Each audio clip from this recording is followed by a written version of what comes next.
ठाकुर जी बोले क्यों, नजर हटना रही ना मोते। कहा बताऊं, ऐसा मलूक हूं मैं, जो देख ले मुंह देखते ही रह जाए। ललिता विशाखा बोली ए तू सुन, तू बात न मत बनावे, बस जा काम को आ भाई कर दे। हमारी शीजू को बैठा नौका में, पार कर दे पल्लंग को। ठाकुर जी बोले पहले एक काम होएगा। बोले अब कहा होएगा? बोले जो तुम्हारी श्री जी हैं, इनके पामन में बड़ी धूल मिट्टी लग रही है, पहले मैं इनको साफ करूंगा। अरे भैया अकेले इनको वजन सह सके मेरी नौका, इनके पामन में धूल मिट्टी लगी है, या को वजन यदि मेरी नौका में गयो तो डूब जाएगी।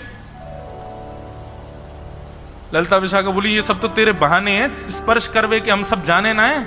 तू सकलती पता चल लो कैसा है, लंपटता के पूरे लक्षण है तो में। ठाकुर जी बोले तो फिर ठीक है चली जाइयो, पार में जा रहा हूं। बैठन लगे नौका। अरे ना ना ना, तू तो बुरा मान जाए लाला, आजा आजा। कहा करना? बोले चरण धोऊंगो, मैं ही धोऊंगो, तुम सबरी दूर नहीं हो, अकेलो धोऊंगो। श्री जी तो पीछे हट गई, बोले मैं नहीं स्पर्श कराऊंगी याते। ललिता विशाखा बोली श्री जी देखो दूर दूर तक कोई नौका नहीं है, एक ही नौका है। अब ठीक है जैसो भी है, पार तो करे ही देखो। और श्यामाजू एक बार बस या की नौका में बैठ जाएं हम, फिर तो या ऐसा सबक सिखाएंगी, पल्ली पार ले जा करके तो या के हाथ पाम बांध के एक एक डुक मार के जाएंगी यहाँ में। तुम चिंता मत करिए बिल्कुल, एक बार पाम धुलवाए लो। श्री जी आके खड़ी है गई। ठाकुर जी ने सुंदर एक स्थान नियुक्त को गड्ढा करके वहां में श्री जी को एक चरण भर दियो। यमुना जल भर के ला रहे हैं और अपने हाथन से ठाकुर जी श्री जी के चरण स्पर्श करके धो रहे हैं। ठाकुर जी अपने हाथन से किशोरी जी के चरण धो रहे हैं। किशोरी जी एक पाम ऊपर करके खड़ी है, एक पाम नीचे है। ठाकुर जी अपने कोमल हस्त कमलन से किशोरी जी के हस्त कमल को स्पर्श कर रहे हैं और अपने हाथन से धो रहे हैं।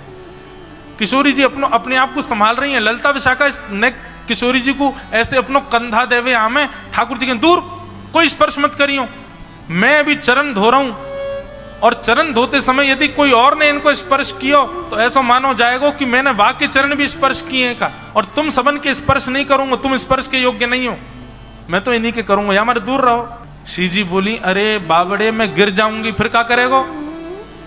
ठाकुर जी मंद मुस्काए, बोले अरे आप भी बोलना जानो का, इतनी देर रह गई बोले ही नहीं रही हो, चलो स्वर तो निकलो, एक काम करो ना, मैंने ऐसी बढ़िया पाग पहनी है जड़ी की, यहाँ पे अपने ने हाथ रख दो, दोनों हाथन को रख के बढ़िया खड़ी है, जाओ धो लूं आपके चरण।